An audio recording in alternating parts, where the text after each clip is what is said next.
साथियों नमस्कार, स्वागत है आप सभी का हमारे YouTube channel A to Z banking information पर। साथियों आज के इस वीडियो में हम जानकारी देंगे कि अक्टूबर, नवंबर, दिसंबर माह 2025 की वृद्धावस्था पेंशन कब जारी होगी। जी हां दोस्तों, बहुत सारे जो लाभार्थी हैं उनको इंतजार है अपनी वृद्धावस्था पेंशन का, यानी ओल्ड एज पेंशन का।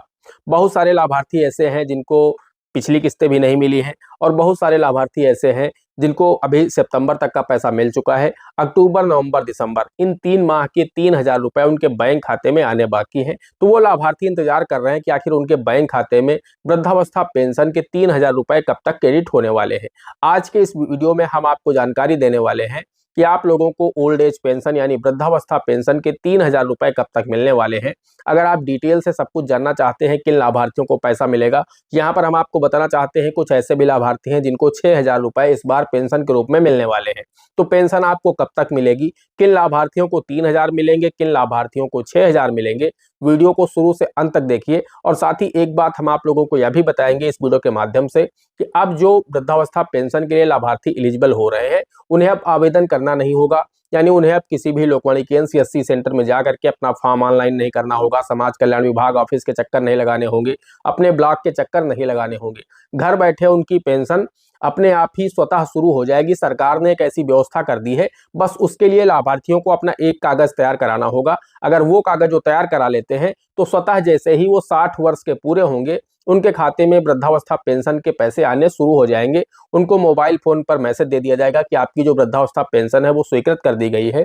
अगले 3 माह में आपके खाते में वृद्धावस्था पेंशन के 3,000 रुपए भेज दिए जाएंगे। तो ये 3 जानकारियां हम आपको इस वीडियो के माध्यम से देने वाले हैं। आइए वीडियो में आगे बढ़ते हैं, आपको पूरी जानकारी विस्तार से देते हैं। उससे पहले आप सभी लोगों से मेरी एक छोटी सी रिक्वेस्ट है, वीडियो पसंद आ जाए एक लाइक कर देना। चैनल पर नए हैं, पहली बार आए हैं, इसी तरह के वीडियो आगे भी देखना चाहते हैं तो हमारे इस channel A to Z banking information को सब्सक्राइब करके साथ में बेल आइकन को जरूर प्रेस कर लीजिएगा, ताकि जैसे हम इस तरह का कोई भी दूसरा वीडियो अपलोड करें तो उसका नोटिफिकेशन आपको सबसे पहले मिले। चलिए शुरू कर देते हैं। दोस्तों सबसे पहले हम बात कर लेते हैं कि जो लाभार्थी अब एलिजिबल हो गए हैं, यानी 60 वर्ष जिनकी भी उम्र पूरी हो चुकी है, उन लाभार्थियों को पेंशन के लिए भागना दौड़ना नहीं पड़ेगा, कहीं भी नहीं जाना होगा। उनको पेंशन कैसे मिलेगी, तो दोस्तों हम आपको बताना चाहते हैं सरकार ने एक ऐसी व्यवस्था की है। सरकार ने कहा है, ये इसी दिसंबर माह में सरकार का फैसला आया है कि आपको अब फैमिली ID बनवा लेनी है। हर लाभार्थी की फैमिली ID होगी। आपको अपने आधार कार्ड से अपनी फैमिली ID आप चाहें तो अपने मोबाइल के माध्यम से भी बना सकते हैं, या आप अपने नजदीकी लोकवाणी केंद्र CSC सेंटर पर जाकर के आप अपनी फैमिली ID बनवा लीजिए।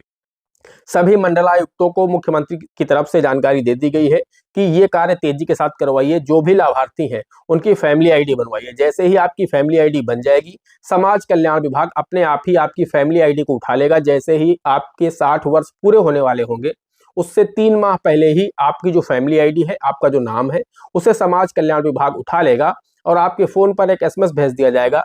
जो भी आपका मोबाइल नंबर आपकी फैमिली ID से लिंक होगा उस पर SMS आएगा कि आपकी पेंशन स्वीकृत कर दी गई है। बस उसके लिए जो भी मानक है, जैसे कि आपकी उम्र 60 वर्ष पूर्ण होनी चाहिए, तो वो फैमिली ID से ही पता चल जाएगा।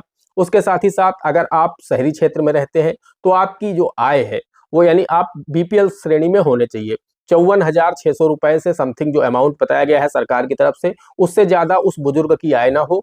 वहीं अगर ग्रामीण क्षेत्र में कोई भी बुजुर्ग रहते हैं तो उनकी जो आय है वो 46,481 रुपए से ज्यादा ना हो। ये सरकार का मानक है कि वो जो बुजुर्ग है, चाहे वो माता हो या पिता हो, यानी जो भी वृद्धजन है, चाहे वो स्त्री हो या पुरुष हो, उनकी जो आय है अगर ग्रामीण क्षेत्र में है तो 46,000 और शहरी क्षेत्र में है तो 54,000।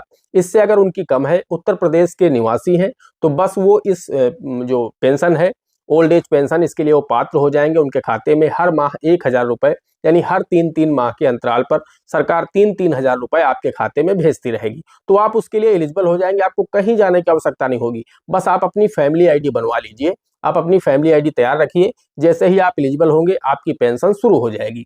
अब हम बात कर लेते हैं किन लाभार्थियों को 6,000 रुपए मिलने वाले हैं। तो हम आपको बताना चाहते हैं, इस बार उत्तर प्रदेश में बहुत सारे ऐसे लाभार्थी हैं जिनका बैंक अकाउंट NPCI से डीलिंक हो चुका है। जब पिछली पेंशन जारी की गई थी जुलाई अगस्त में, तो वहां पर बहुत सारे लाभार्थियों का जो बैंक अकाउंट था वो NPCI से लिंक तो पहले था, लेकिन अचानक से डीलिंक हो गया।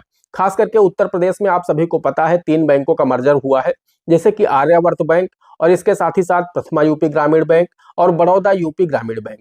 इन 3 बैंकों का मर्जर हुआ तो बड़ी संख्या में जो आधार थे वो डीसीड हो गए हैं उनके बैंक अकाउंटों से, और बड़ी संख्या में लाभार्थियों को इन्हीं के बैंक खातों में पेंशन की राशि मिल रही थी। यानी 90% जो पेंशन के लाभार्थी हैं उनको या तो आर्यावर्त बैंक में पेंशन आती थी, या फिर उनकी पेंशन बड़ौदा यूपी ग्रामीण बैंक में आती थी, या फिर प्रथमा यूपी ग्रामीण बैंक में आती थी। इन तीनों बैंकों का मर्जर कर दिया गया है 1 मई से, उसके बाद ही यह समस्या आई है। और मर्जर के बाद अब एक बैंक बन चुका है उत्तर प्रदेश ग्रामीण बैंक। तो वहां पर क्या है, उनके आधार सभी के डिलीट हो गए हैं उनके बैंक अकाउंट से। उनका जो एनपीसीआई का स्टेटस है वो इनएक्टिव हो चुका है। आधार लिंक तो दिखा रहा है, लेकिन वहां पर जो स्टेटस है वो इनएक्टिव हो चुका है, जिसकी वजह से उनका ट्रांजैक्शन फेल हो गया, उनकी पेंशन उनके बैंक खाते में क्रेडिट नहीं हो पाई। बहुत सारे ऐसे लाभार्थी हैं जिनकी 6,000 पहले से ही पेंशन पेंडिंग पड़ी है इसी कमी के चलते। तो वो काम आप जल्द से जल्द करा लीजिए, अपना बैंक अकाउंट एनपीसीआई से लिंक करा लीजिए। कैसे कराएंगे तो दोस्तों आपको हम बताना चाहते हैं। इसके लिए आपके क्षेत्र में जो भी उत्तर प्रदेश ग्रामीण बैंक के बैंक मित्र हैं, आप उनके पास चले जाइए, अपना आधार कार्ड दीजिए, एक एक्टिव मोबाइल नंबर दीजिए, और आप अपना बायोमेट्रिक दीजिए उनकी डिवाइस पर। आपका वो आधार लिंक कर देंगे, आपकी केवाईसी कर देंगे। जैसे ही आपका आधार लिंक करेंगे, केवाईसी करेंगे, बैंक से वेरीफाई हो जाएगा। 2 से 4 दिनों में आपका जो बैंक अकाउंट है वो ही एनपीसीआई से लिंक हो जाएगा। आपका जो स्टेटस इनएक्टिव दिखा रहा है वहां पर एक्टिव हो जाएगा। तो आपकी पेंशन जितनी भी रुकी है, चाहे वो 6,000 रुकी हो, 9,000 रुकी हो या 12,000 रुकी हो, सारी की सारी पेंशन इसी पेंशन के साथ में एक साथ आपके खाते में क्रेडिट हो जाएगी। तो ऐसे जो लाभार्थी हैं जिनकी पिछली पेंशन पेंडिंग है, तो ऐसे लाभार्थी जब अभी पेंशन जारी होगी तो उसके साथ में 3,000 उनकी पिछली पेंशन और 3,000 उनकी ये पेंशन अक्टूबर नवंबर दिसंबर की, तो 6,000 रुपए उनके बैंक खाते में क्रेडिट हो जाएंगे। वहीं जिनकी और भी पिछली पेंशन पेंडिंग है तो उनके 9,000 या फिर 12,000 रुपए उनके बैंक खाते में क्रेडिट हो जाएंगे। यानी आपकी जितनी भी पेंशन पेंडिंग है, पेंशन आपकी कहीं नहीं जाएगी। चाहे पेंशन का पैसा हो या पीएम किसान का पैसा हो, आपका कहीं नहीं जाता है। अगर आपके खाते में कोई कमी आ जाती है, जैसे ही आप उसे दुरुस्त करा लेते हैं तो अगली किस्त के साथ में आपका पिछला पैसा भी सरकार दे देती है। अब हम बात कर लेते हैं कि आप लोगों को अक्टूबर नवंबर दिसंबर 2025 की वृद्धावस्था पेंशन कब मिलेगी। तो दोस्तों हम आपको बताना चाहते हैं, सरकार की तरफ से अभी भी कोई आधिकारिक बयान नहीं दिया गया है, कोई आधिकारिक जानकारी नहीं दी गई है। यानी उत्तर प्रदेश के जो मुख्यमंत्री हैं माननीय योगी आदित्यनाथ जी, उनकी तरफ से ही ना कोई ट्वीट किया गया है, ना कोई जानकारी दी गई है, ना ही अभी समाज कल्याण विभाग की तरफ से कोई ऑफिशियल जानकारी दी गई है। लेकिन ये बात आप लोग मान करके चलिए कि आज 24 दिसंबर 2025 है। इस माह में अभी 6 से 7 दिन बचे हुए हैं। पूरी उम्मीद है कि आप लोगों को पेंशन का पैसा 31 दिसंबर 2025 तक मिल जाएगा। सरकार ऐसा हमेशा करती है कि आप लोगों को दिसंबर तक की पेंशन का पैसा दिसंबर में ही मिल जाता है। हो सकता है कुछ ऐसे लाभार्थी रह जाएं जिनको पैसा 10 जनवरी तक मिल जाए, लेकिन 10 जनवरी तक कोई भी पेंशन का लाभार्थी नहीं बचेगा। ऐसा पिछला कई बार देखा गया है। ये तो हर साल सरकार किस्त जारी करती है, हर 3-3 महीने के अंतराल पर जारी करती है, तो साल में 4 बार किस्त जारी होती है। तो आप लोगों को जो अक्टूबर नवंबर दिसंबर का पैसा होता है वो दिसंबर माह में ही जारी कर दिया जाता है। पूरी उम्मीद है कि जो नेक्स्ट वीक शुरू होगा उससे आप लोगों के बैंक खाते में 3,000 रुपए क्रेडिट होना शुरू हो जाएंगे।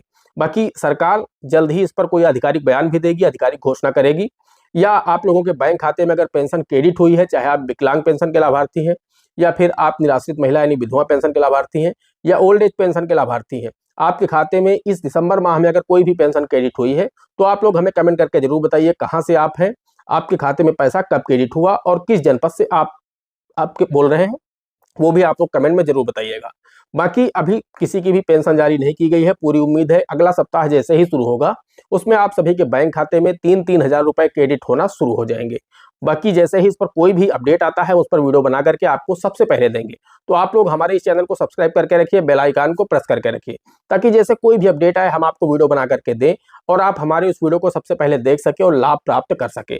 दोस्तों मिलते हैं अगले वीडियो में, तब तक के लिए जय हिंद, जय भारत।